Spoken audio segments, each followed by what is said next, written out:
नमस्कार दोस्तों। अभ्युदय इस कोचिंग के इस ऑनलाइन प्लेटफॉर्म पर आपका स्वागत है। मैं विश्राम मीणा आप सभी के सामने करंट अफेयर्स की क्लास लेके उपस्थित हुआ हूँ। तो 28 नवंबर के जो करंट अफेयर्स के कुछ क्वेश्चन हैं, 10 क्वेश्चन, वो मैं आपके सामने अभी सोल्व करवा रहा हूँ, तो आप मेरे साथ बने रहिए। तो पहला क्वेश्चन है आपके सामने कि मुख्यमंत्री निशुल्क यूनिफॉर्म वितरण योजना के बारे में निम्न में से कौन कौन से कथन सही है। तो पहला ऑप्शन है कि इसका शुभारंभ 29 नवंबर 2022 से हो रहा है। बी ऑप्शन है कि राजकीय विद्यालय की कक्षा 1 से 8 तक के विद्यार्थियों को यूनिफॉर्म के 2 सेट निःशुल्क बांटे जा रहे हैं। सी ऑप्शन है कि यह शिक्षा विभाग द्वारा संचालित की जा रही है। तो इनमें से देखना कि क्या ये पूरे सही है या इनमें से कोई एक ऑप्शन सही है। तो सभी अपना अपना आंसर अपने पास सिक्योर कर लीजिए। अब मैं तो अब आप सभी ने खुद का आंसर देख लिया होगा या सिलेक्ट कर लिया होगा, तो इसका सब सही आंसर है उपरोक्त सभी। ठीक है, कि क्या है कि ये योजना अभी 29 नवंबर 2022 से शुरू हो रही है। तो इसमें क्या है कि जो गवर्नमेंट स्कूल के कक्षा 1 से लेकर 8 तक के जो जितने भी विद्यार्थी हैं, उन सबको निःशुल्क यूनिफॉर्म बांटी जा रही है, जिसके 2-2 सेट उपलब्ध करवाए जा रहे हैं। और ये किसके द्वारा संचालित की जा रही है? शिक्षा विभाग द्वारा। तो इसके सारे के सारे ऑप्शन सही हैं। ठीक है, तो ये इसकी ऑफिशियल जानकारी मैं आपको उपलब्ध करवा रहा हूँ। इसके साथ में स्कूलों में क्या है कि बाल गोपाल योजना के तहत कक्षा 1 से लेकर 8 तक के विद्यार्थियों को सप्ताह में 2 दिन तक दूध का वितरण भी किया जाएगा। ठीक है, तो ये बहुत इंपॉर्टेंट क्वेश्चन है। ये आने वाली राजस्थान की किसी न किसी एग्जाम में जरूर छपेगा, क्योंकि पहले भी जब बीजेपी गवर्नमेंट थी उसमें अन्नपूर्णा दूध योजना चालू की गई थी वसुंधरा जी द्वारा। तो उसके क्वेश्चन भी ऐसे कैसे हर एग्जाम में, लगभग कंटिन्यू हर एग्जाम में छपे थे। ठीक है, तो ये ये क्वेश्चन एग्जाम की दृष्टि से बहुत महत्वपूर्ण है।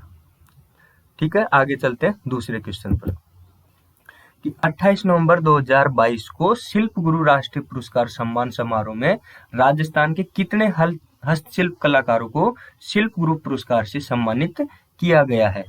हाल ही में क्या है कि दिल्ली में इस समारोह का आयोजन किया गया था। उसमें राजस्थान के कुछ कलाकारों को भी शिल्प गुरु पुरस्कार और राष्ट्रीय हस्तशिल्प पुरस्कार से सम्मानित किया गया है। तो ये 4 ऑप्शन आपके सामने है कि क्या 5 कलाकारों को शिल्प गुरु पुरस्कार दिया गया और क्या 14 कलाकारों को राष्ट्रीय हस्तशिल्प पुरस्कार दिया गया। बी ऑप्शन है कि 10 कलाकारों को शिल्प गुरु पुरस्कार और 14 कलाकारों को राष्ट्रीय हस्तशिल्प पुरस्कार दिया गया। इसी तरह से सी ऑप्शन है कि 10 कलाकारों को शिल्प गुरु पुरस्कार और 5 कलाकारों को राष्ट्रीय हस्तशिल्प पुरस्कार दिया गया। तो इनमें से कौन सा सही है? तो सभी अपना अपना आंसर सेलेक्ट कर लीजिए। तो इसका सही आंसर है ए, कि 5 कलाकारों को तो क्या है कि शिल्प गुरु पुरस्कार दिया गया है और 14 हस्तशिल्पियों को राष्ट्रीय हस्तशिल्प पुरस्कार से सम्मानित किया गया है। अब चलो इसकी थोड़ी सी और बात जानकारी ले लेते हैं कि ये पुरस्कार कब से शुरू हुए हैं। तो सन 2002 से ये पुरस्कार शुरू किए गए हैं। ठीक है, इसमें क्या होता है कि हस्तशिल्प के प्रसिद्ध जो उस्ताद होते हैं, जो कलाकार होते हैं ना, जो शिल्पकार होते हैं, उनको ये पुरस्कार दिया जाता है। तो हाल ही में इनका आयोजन दिल्ली में किया गया। कहाँ पर? दिल्ली में। ठीक है, और इसमें हमारे भारत के उपराष्ट्रपति कौन है? हाल ही में निर्वाचित हुए हैं श्री जगदीप धनखड़। ये कहाँ के हैं? अपने राजस्थान के। ये बतौर इसमें मुख्य अतिथि थे। ठीक है दोस्तों, चलिए नेक्स्ट क्वेश्चन पे चलते हैं। ये बहुत इंपॉर्टेंट क्वेश्चन आप लोगों के लिए करंट के हिसाब से कि भारतीय ओलंपिक संघ को पहली महिला अध्यक्ष चुना गया। क्वेश्चन थोड़ा मिसटाइप वर्क है कि भारतीय ओलंपिक संघ की पहली महिला अध्यक्ष किसे चुना गया है। तो इसमें 4 ऑप्शन आपके सामने है, पीवी वर्मा, पीटी उषा और मैरी कॉम और गीता फोगाट।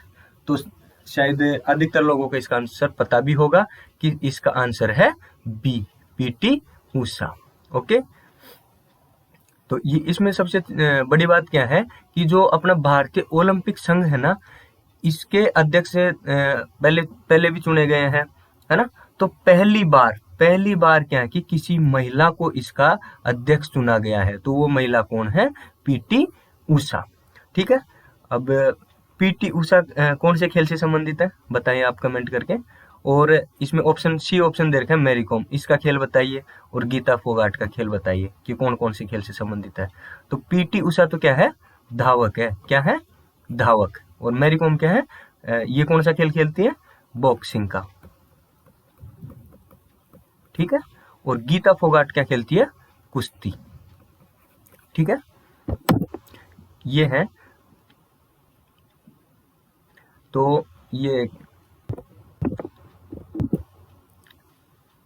पीटी उषा कौन से राज्य से संबंध रखती है? केरल से। ठीक है। कौन से राज्य से? केरल से। कौन सा खेल खेलती है? क्या है ये? धावक है। धावक। अब इन्होंने कौन कौन से टूर्नामेंट में कितने पदक जीत रखे हैं, इनके बारे में आपको स्वयं को जानकारी एकत्रित करनी है, क्योंकि ये क्वेश्चन आरएस मेंस के हिसाब से बहुत इंपॉर्टेंट है। ओके, चलिए नेक्स्ट क्वेश्चन पे चलते हैं। हाल ही में कनाडा ने किस देश को हराकर पहला डेविस कप खिताब जीता है? तो प्रश्न में दे दिया कि हाल ही में डेविस कप किसने जीता है? तो कनाडा ने जीता है। किसने जीता है? कनाडा ने। कौन से देश को हरा करके जीता है? क्या अमेरिका या ऑस्ट्रेलिया या न्यूजीलैंड या भारत? तो आप देखिए कि इसका सही आंसर कौन सा हो सकता है। कीजिए, एक आंसर सेलेक्ट कीजिए। कर लिया? ओके, तो इसका सही आंसर है ऑस्ट्रेलिया। क्या है? ऑस्ट्रेलिया। अब इसके बारे में अगर अपन और जानकारी ले, किसके बारे में? डेविस कप के बारे में। तो इसमें कौन सा खेल खेला जाता है बताइए?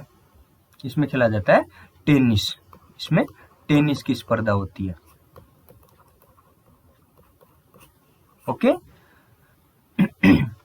और इसको क्या कि ये जो डेविस कप है ना, इसको टेनिस का विश्व कप भी कहा जाता है। किसका? टेनिस का विश्व कप। ठीक है। तो ये क्वेश्चन भी कहीं ना कहीं किसी न किसी एग्जाम में जरूर छपेगा कि हाल ही में डेविस कप का खिताब किसने जीता है? तो किसने जीता है? कनाडा ने। कौन से देश को हराया? ऑस्ट्रेलिया ने। ऑस्ट्रेलिया को हराया। ठीक है। चलिए 5वें क्वेश्चन पे चलते हैं। IFFI 2022 में Indian film personality of the year किसे नामित किया गया है? बताइए कि IFFI 2022 में Indian film personality of the year का अवार्ड किसे दिया गया है?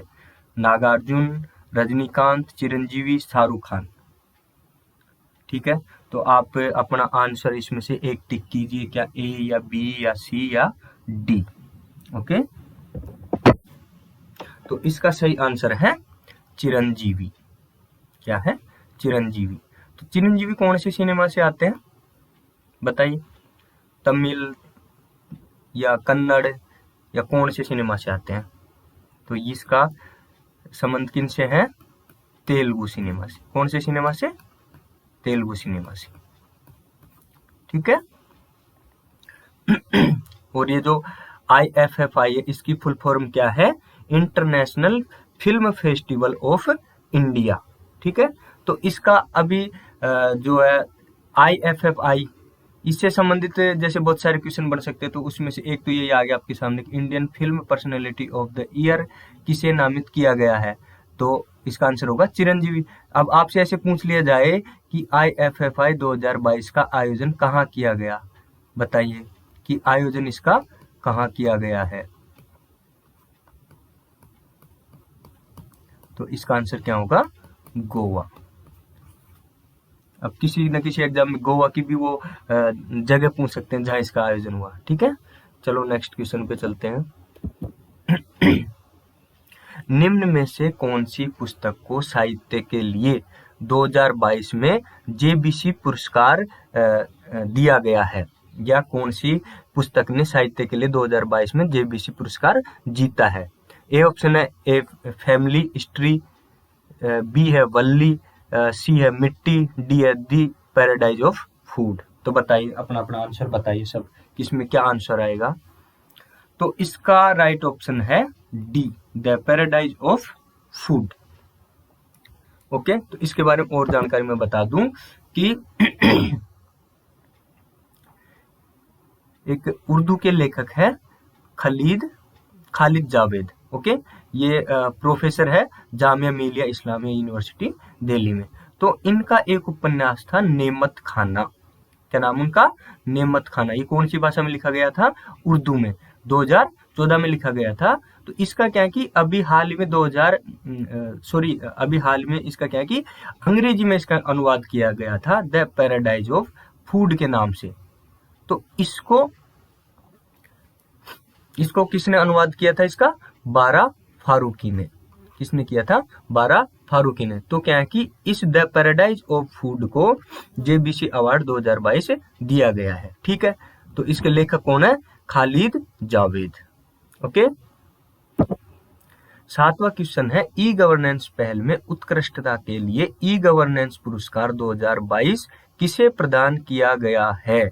तो 4 ऑप्शन आपके सामने हैं। ए है Ganga canal regulation computerisation project, B है शिक्षा विभाग, सी है नर्मदा नहर सिंचाई परियोजना और डी है ERCP।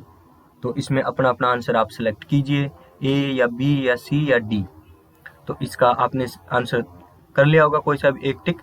तो इसका सही आंसर है A, Ganga canal regulation computerisation project. इसे क्या है कि ई गवर्नेंस पहल में उत्कृष्टता के लिए ई गवर्नेंस पुरस्कार 2022 दिया गया है। किसे? Ganga canal regulation computerisation project को। ठीक है, तो जैसे इसमें एक और आंसर दे रखा है ERCP। तो ERCP क्या फुल फॉर्म बताइए? राजस्थान का सबसे महत्वपूर्ण मुद्दा भी है ये। ठीक है, तो इसकी फुल फॉर्म है ईस्टर्न राजस्थान कैनाल प्रोजेक्ट। ये पूर्वी राजस्थान के लिए चलाई जा रही है। ठीक है, तो इसका पहले भी क्वेश्चन आया हुआ है और आगे भी आने की संभावना है। तो इसमें आप ये बताइए कमेंट में कि इसमें ERCP में कितने जिले शामिल हैं? कितने जिले शामिल हैं? ठीक है, और ज्यादा जानकारी रखने वाले स्टूडेंट्स ये बताइए कि कितने संभाग इसमें शामिल है। ओके, तो चलो ये तो मैं बता देता हूँ कि इसमें 13 जिले शामिल है। अब आप ये 13 जिले कितने संभागों से हैं? कितने संभागों से हैं? ठीक है, वो आप कमेंट करके बताइए। ओके, ठीक है, नेक्स्ट क्वेश्चन पे चलते हैं। 8वां क्वेश्चन है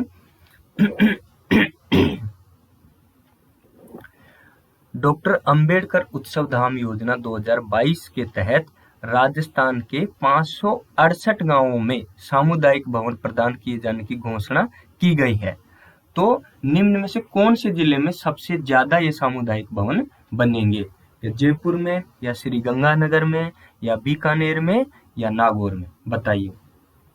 क्वेश्चन क्या है? डॉक्टर अंबेडकर उत्सव धाम योजना 2022 में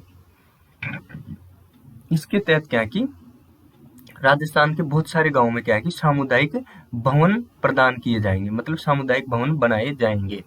तो लगभग सभी जिलों से कुछ कुछ गांव इसमें सेलेक्ट किए गए हैं।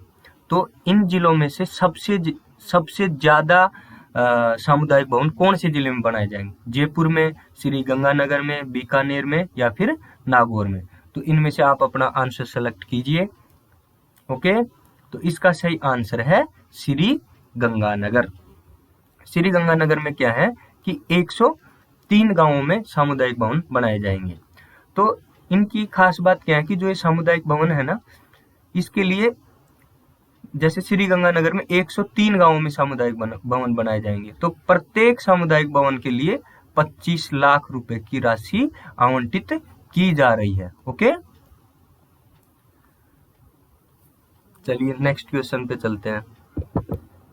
हाँ, इंपॉर्टेंट क्वेश्चन कि हाल ही में इसरो ने श्रीहरिकोटा से कौन सा रॉकेट लॉन्च किया है? तो जिनको पता है वो तो करेक्ट बताएंगे, जिनको पता नहीं है उनको सारे के सारे आंसर एक जैसे लग रहे होंगे। ठीक है, तो इसमें बाकी लोग तो तुक्का लगाएंगे, तो बाकी आप अपना अपना आंसर सेलेक्ट कीजिए। ओके, कर लिया? तो इसका आंसर है PSLV C54। ओके,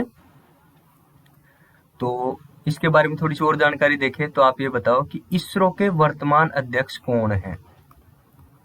वर्तमान अध्यक्ष कौन है? तो इनके वर्तमान अध्यक्ष है एस सोमनाथ। ओके, ये भी अपन को साथ में छोटी छोटी जानकारी रखनी चाहिए, ठीक है। तो ये जो PSLV C54 उपग्रह है, तो इसमें कितने उपग्रह लॉन्च किए गए? तो इसमें क्या है कि टोटल 9 उपग्रह लॉन्च किए गए थे, जिसके अंदर अमेरिका और भूटान के भी उपग्रह को लॉन्च किया गया है। ओके, चलिए नेक्स्ट क्वेश्चन देखते हैं कि उदयपुर में भारत की पहली G20 शेरपा बैठक कब होगी? उदयपुर में भारत की पहली G20 की शेरपा बैठक कब होगी? बताइए कि 4 से 6 दिसंबर या 5 से 7 दिसंबर या 1 से 7 दिसंबर या 7 से 11 दिसंबर। तो कोई सा भी आपका जो आंसर आपको राइट लग रहा है वो टिक कर लीजिए आप। तो इसका सही आंसर है बी, 5 से लेके 7 दिसंबर तक G20 की शेरपा बैठक उदयपुर में आयोजित की जाएगी। ये क्वेश्चन 100% आने वाले किसी न किसी एग्जाम में जरूर आएगा, क्योंकि इसकी बैठक कहाँ हो रही है? G20 की शेरपा मीटिंग उदयपुर में, उदयपुर अपने राजस्थान में, इसलिए ये क्वेश्चन इम्पोर्टेंट है। ओके, तो इसके बारे में अगर और अपन जानकारी ले तो ये बताओ कि अभी भारत के ये G20 में शेरपा कौन है? तो पहले तो भारत के कौन थे? पीयूष गोयल, ठीक है। लेकिन वर्तमान में कौन है? नाम बताइए, कमेंट में कीजिए।